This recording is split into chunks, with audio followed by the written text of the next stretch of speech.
میرے ہی ایک دوست ہے، بہت کلوز ہے مجھ سے، اتفاقاً ایک مرتبہ وہ اپنی بیوی کو لے کر کے آئے تھے، اور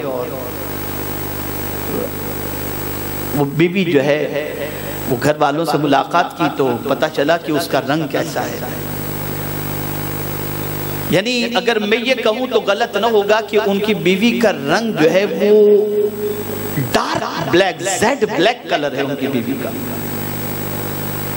لیکن آج اللہ نے ان کو اتنا نوازا ہے کہ مہینے کی صرف رینٹ کی ان کی انکم میرے انداز کے حساب سے 5 سے 6 لاکھ سے کم نہیں ہوگی، صرف رینٹ ان کو آتا ہوگا، ان کی پراپرٹی۔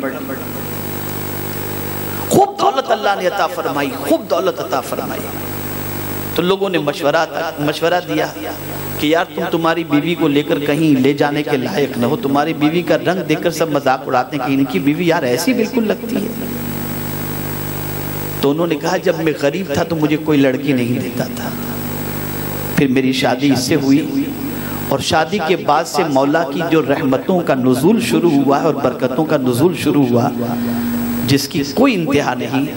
اب جب اللہ نے اس کے صدقے میں مجھے اتنا نواز دیا تو میں اب اس کا دل دکھانا مناسب نہیں سمجھتا ہوں۔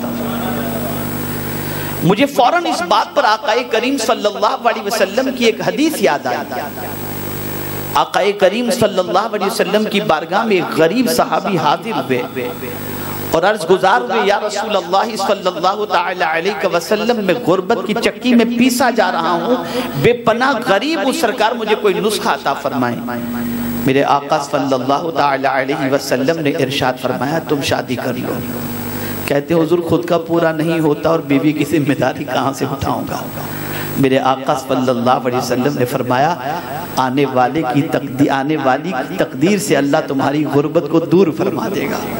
وہ صحابی نے نکاح کیا اور اس کے بعد اللہ نے اس بیوی کے صدقے میں اتنا عطا فرمایا کہ وہ مالا مال ہو گئے۔ اب یہاں میں ان ظالموں سے کہوں گا جو یہ کہتے ہیں کہ اللہ کے ولیوں کی وجہ سے کسی کو کچھ نہیں ملتا، معاذ اللہ، حضور صلی اللہ علیہ وسلم کے صدقے سے مانگنے سے کچھ نہیں ملتا۔ ظالموں، ایک بیوی کی وجہ سے جب روزی مل سکتی ہے تو نبی کی وجہ سے سب کچھ نہیں مل سکتا۔ یہ کیسا عقیدہ ہے تمہارا؟ بلکہ آج تک جو ملا ہے وہ حضور کے صدقے میں ملا ہے، اور قیامت تک بھی جو کچھ ملے گا وہ حضور ہی کے صدقے میں ملے گا۔ تو ایک میجر غلطی ہوتی ہے، ایک میجر مسٹیک ہوتی ہے جہاں انسان کے قدم پھسلتے دکھائی دیتے ہیں۔